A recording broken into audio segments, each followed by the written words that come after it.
So we're at the finale, and the finale, it was a cool little wrap up, but oh, the reunion, 3 parts of complete mayhem. And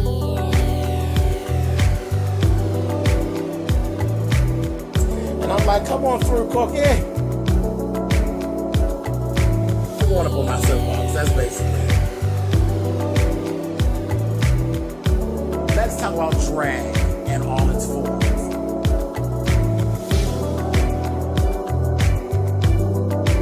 What, Cookie?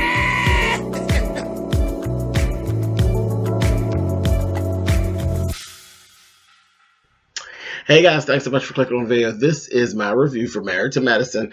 This is season 5, episode 15, and it is actually the finale for the season. Like I said, it was a quick little wrap up, and it was cool. Let's just talk about it.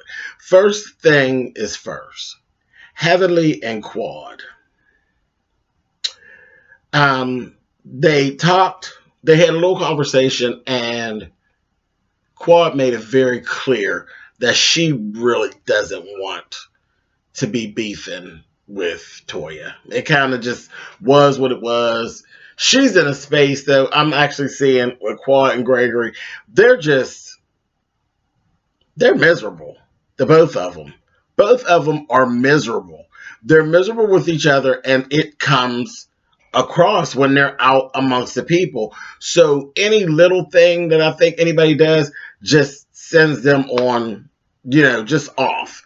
So all of that, though she was really pissed off with Toya the last time they see each other, she kind of regretted, the whole thing of like, we're not friends anymore and all of that. And I think she had to like really pull herself together, go on and backpedal and pussy pop and go fix that thing and fix her friendship with her friend, because she really don't want to be at odds with Toya. You could see it. You could see the remorse in her face when she was sitting there talking to Heavenly. And it was cool. And Heavenly did, it was cool. Quad and Heavenly do well together, actually, because you don't see very many scenes of them really hanging out and things like that, but they are actually friends. And then, you mostly see Quad with, her personal stuff with Jackie and with Simone.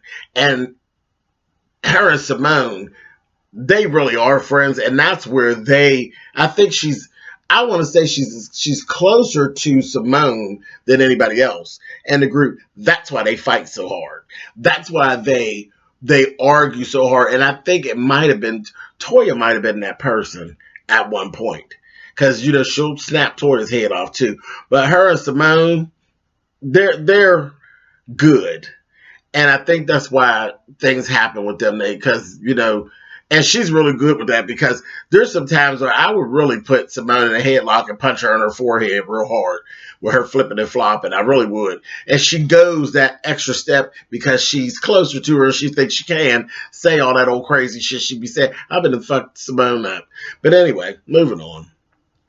So we see Simone and Cecil sitting down with their boys. They went out to eat. Miles has actually finished his last day of high school, and all of that. And they're sitting. There was this little hot ass girl, honey. She all in Miles's face, honey. So what you going to college for? And this, that, and the other. She was a cute little thing, but baby, she was on some Miles. I guess she said, baby, your mother's on this show, and I seen y'all pull up in that Maserati Addy. What's going on, honey? What's going down? And he just slow. He just like, but the baby brother was like, yeah, bitch. Get money, bitch. So I was just laughing at them, and they were talking about Miles's swag or lack thereof, and the baby, how the baby got too much swag and it make him nervous. I just kind of laughed. And then they sat up and told their kids that goddamn lie. And I was kind of trying to think of a timeline, because they sat and told the kids that they were in a better place in their marriage. That was a lie. I don't even care what that timeline. That was a lie. That was a lie. They were in a better place in their marriage before they left for the vacation. Before they left for the vacation, they were in a better place. Once they were there at the vacation, Yeah, shit was kind of shady. They were okay, but shit was a little shady when they came back. So that was a lie. Anyway, and we're gonna see. Just keep watching when we get to this reunion. We'll see. That was a lie. That was a lie. And one thing I did notice: why are you always the spokesperson, Simone? Why are you always the spokesperson? I was just catching that, and with the men, because you'll approach the men and basically tell the men about what your expectations are for them and their relationship. Why are you the spokesperson? Your shit's raggedy. Sit down. Sit down. Sit down. It's trying it. Anyway, Toya and Eugene they sitting together talking, and they said they had wrote the last $50,000 check. The taxes are all paid off. Um, Child, Eugene was happy as Sissy and Big Dick Boys Town, honey. I know that's right. And then he was so happy his fat ass wanted to smash. Honey, he told her, "Come back here in this room, honey. Let me give you some of these titties." I said, "Well, all right." So they're happy again, and they're cool. They're in a good place. And then they decided, what better ways to celebrate than to have a party that we can't afford?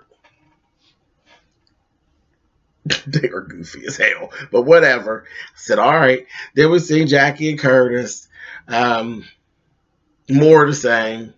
She come in the door. She got on her computer. He's like, what did you do? What are you doing? You just came right in the door and got on there charting. Whatever. So she stopped and they went for a walk. Whatever. They're getting it together. They're fixing it. Enough. I don't need to see no more. That's fine. God bless y'all, honey. Get it together. You happy? You happy, Jackie? Fine. Moving on. We see Contessa do her last day at work. She put her last day in. You can see she was kind of having some second thoughts about it. Then she had a conversation with one of her clients who actually was, I think she was a nurse. And she stepped away from it for her kids. She had like 4 kids. She stepped away from it. And Contessa was like, you were just the person I needed to talk to. And it gave her that boost of confidence. Like, girl, you made the right decision. You're good. Everything is going to be fine. And the woman says she went from doing that to actually teaching, because teaching gave her a regular schedule. And I said, well, there you go, Contessa. Maybe you can go and teach. And then, you still can be making money, still working your career choice and your craft, and just having different hours, and still be able to roll and move with the kids. Yeah, I think she should definitely look into that. Yeah, so that was cool. Okay, so Eugene and Toya's back to the black, or in the black party.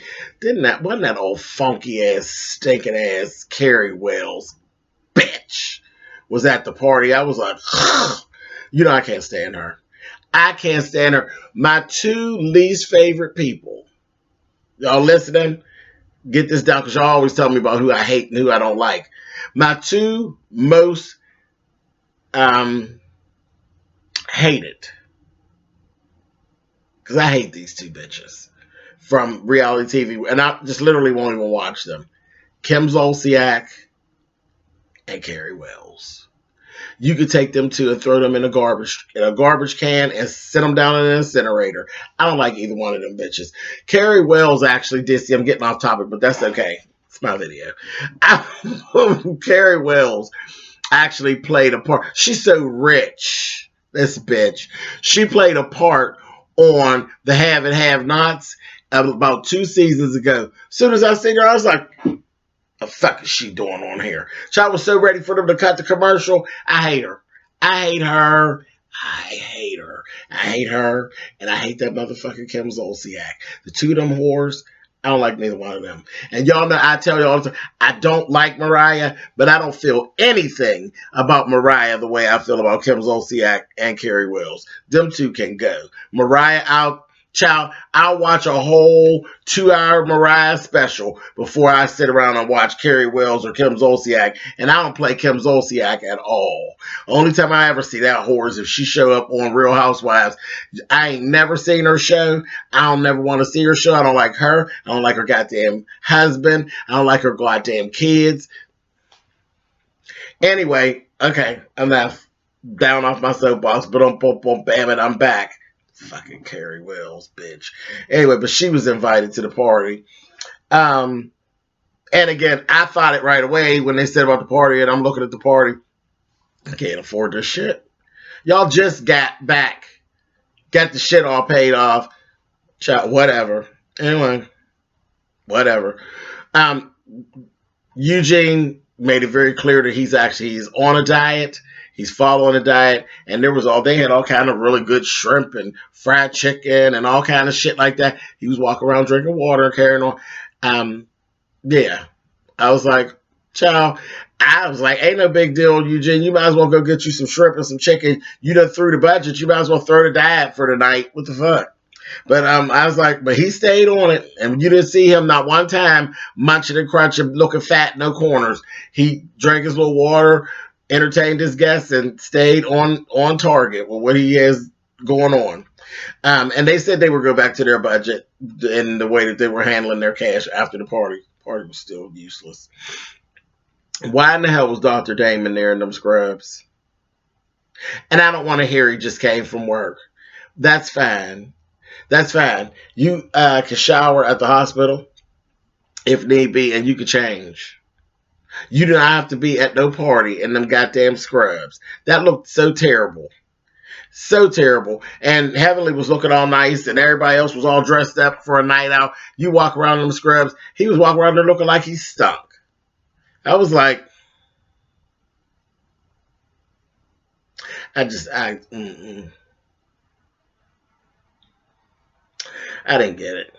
That just looked bad to me. That was just so fat, funky, and chunky. I just didn't like it. Anyway, Contessa, if you don't sit your ass down. Now, Contessa gets there, and she got a gift. Like, nobody brought no gifts. She got this gift. And the gift bag is a book about the word nigga. And she's going into this whole shebang about, and I told y'all last week that was the word. It was nigga. And the people were saying all kind of stuff. I seen some reviews, y'all. People thought that he had called them cunts. People thought that he called them bitches. I said, no, I ran it back, honey. I knew what it was. It was nigga. With the 2 G's and the A, honey. Niggas. And, she got this book and she wants to give him this book. Well, right away, she says something to Simone. And Simone just jumped right on with like, yeah, girl. No, Simone. Where you should have been, right now is not the time nor the place. Remember, Contessa was friends with Toya. We met Contessa through Toya. Remember? Originally, she could have went over to the house. And that's exactly what Toya said whenever Contessa come over and talking to her. Well, first of all, old troublemaking ass goddamn Simone ran right to Toya with the bullshit. I said, now see, what are you doing, Simone? And then when Toya was like, oh, hell no, I'm ready to go tell her now that she not getting ready to give my husband that book. Not right now, not in here. Fuck all that. It's stupid. It's unnecessary. But if she wanted to do that, she could have came past the house or gave us a call or whatever. And now Simone's grabbing her arm. I said, see, because that was a plan set up by Todd to bring it back around to Toya and roll it on up on Eugene with the bullshit. And Bertha was standing at the front door of the party because she had an invitation too, waiting to see it all go down. Her and Joyce. Anyway, she stopped her. Contessa ended up walking up. She said, okay. And they started going back and forth. Now they having a whole episode in the middle of this party. Just ridiculous. Then they squashed it. Because Mariah was like, no. Let's not do this. Let's not have all this. Let's not. Let's just not have all this. And it's cool. Just tell Contessa that your husband is sorry. And that's not what he meant. And he had actually apologized to Heavenly. Because remember, Heavenly had left.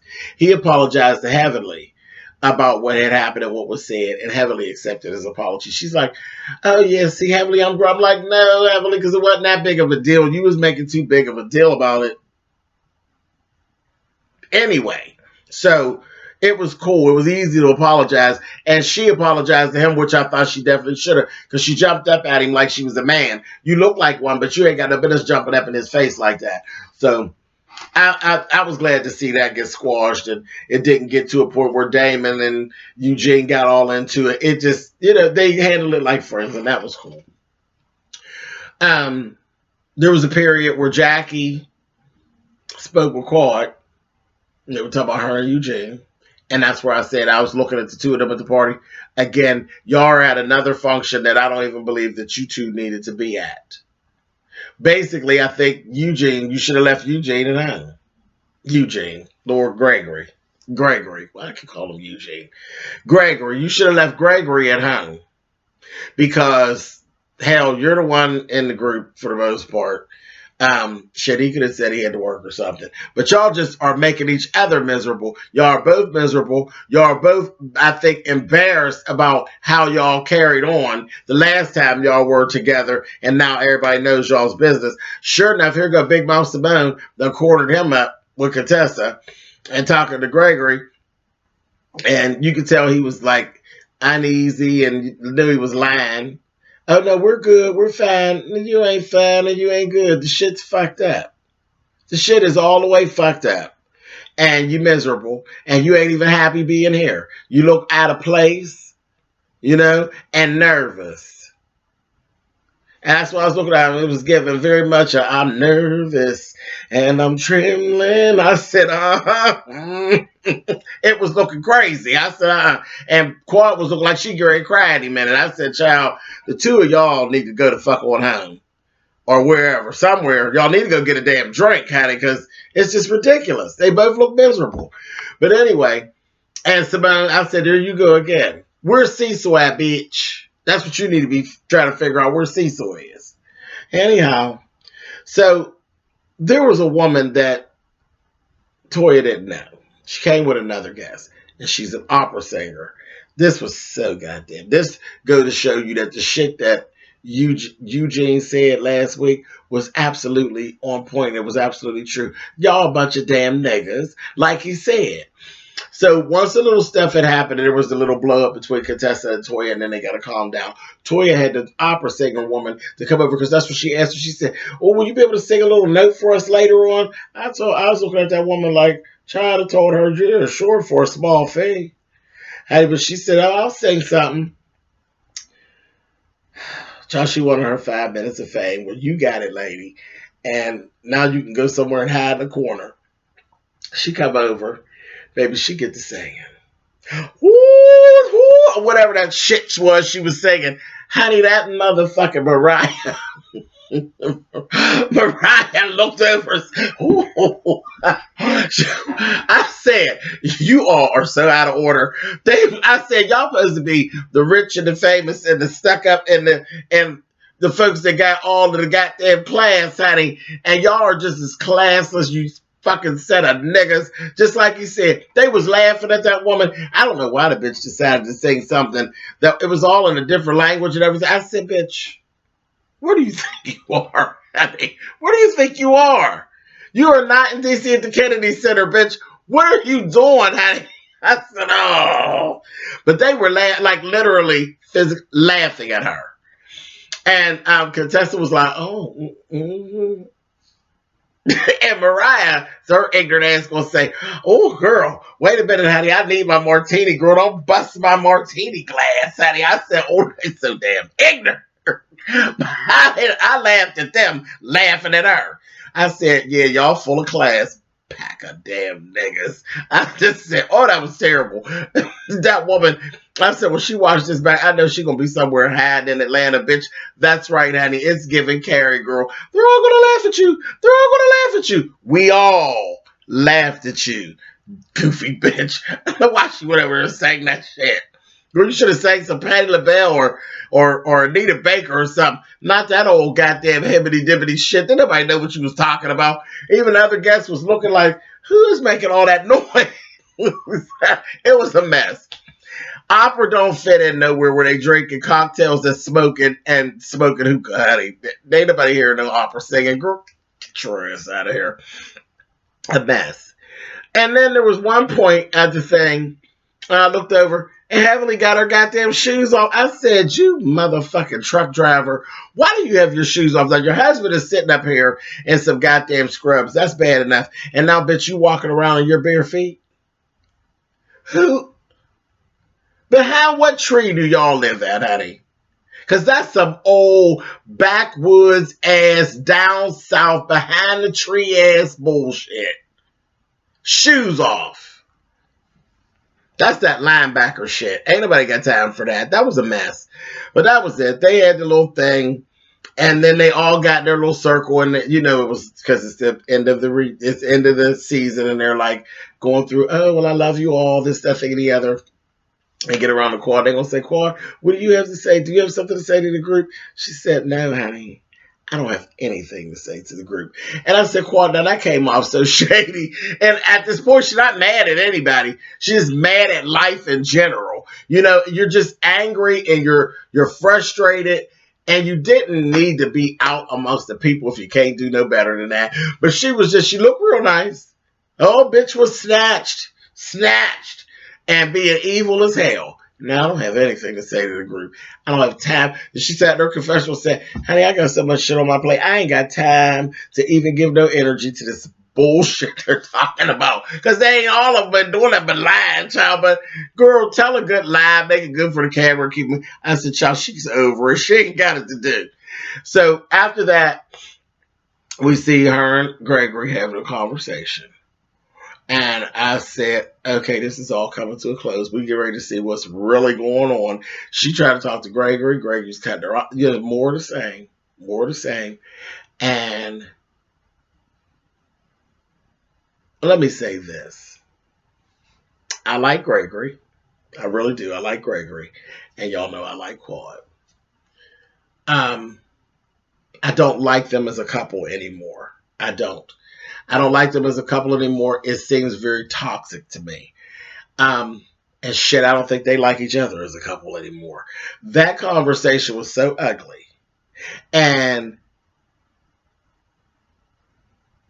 it was just ridiculous. And he said something that I just, and it wasn't, all season he's been saying this thing, well, I bought this, I bought that, I paid for your this, that, and the other. Y'all know I don't like that shit at all. That really started making me, it didn't make me not like Dr. G. I like Dr. G, but it made me know that Dr. G, I would never date a man like Dr. G. Like, I wouldn't walk to the corner where the stop sign is from my house with Dr. G. Not at all. And 50 years old, because that's who he is. An old, cantankerous bastard, honey. And he got this young girl.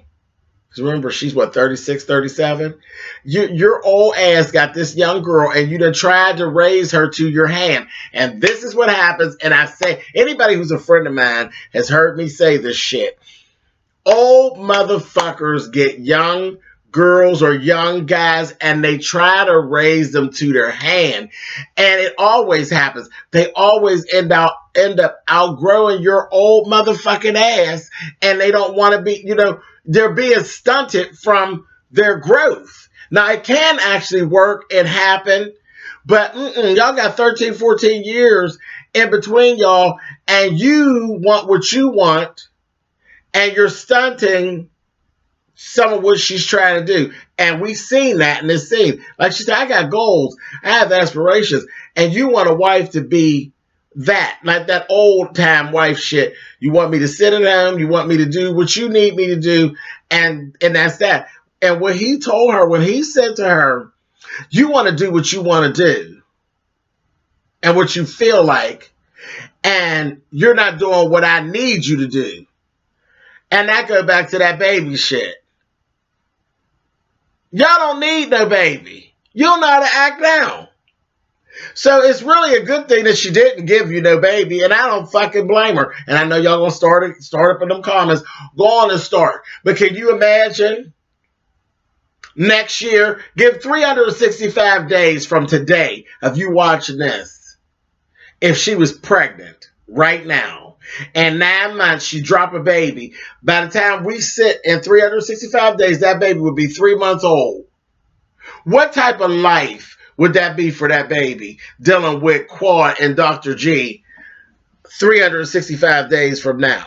Can you imagine how dysfunctional they would be a year from now with this bullshit they got going on now? A baby would do nothing but confuse things. It wouldn't make anything better. It would confuse things because, one, Quad's ass would be locked down with that motherfucking baby and evil and resentful as hell.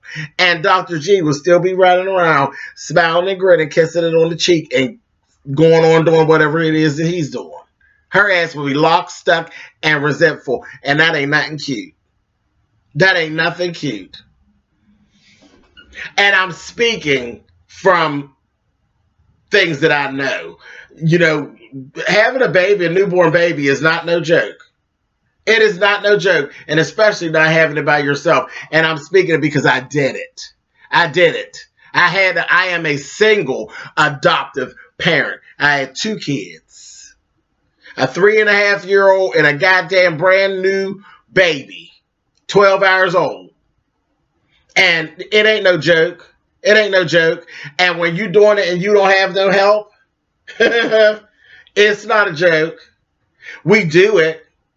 You love them and you do what you have to do, but it really is not a joke. And if you got anything else going on in your life on top of that, it's a fucking mess.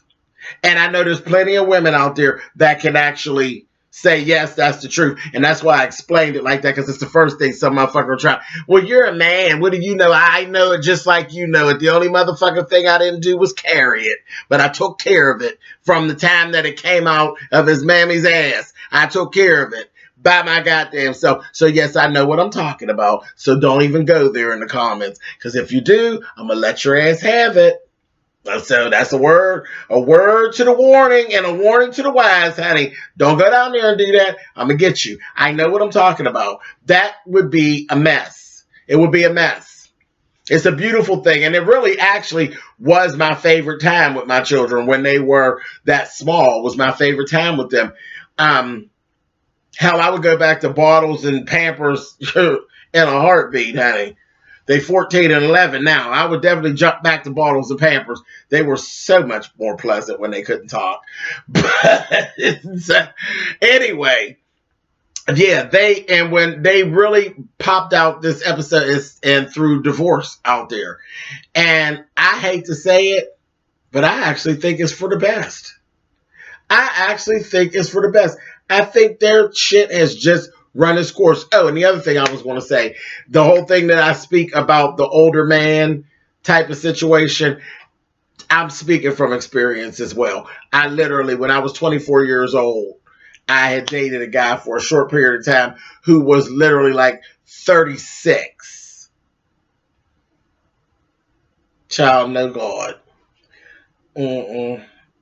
Don't want to do that no more. Fuck that motherfucker. He got on my goddamn nerves trying to raise me to his hand. I'm like, how you gonna raise me to your hand and I'm all set and got shit and you ain't got nothing? Child, bye.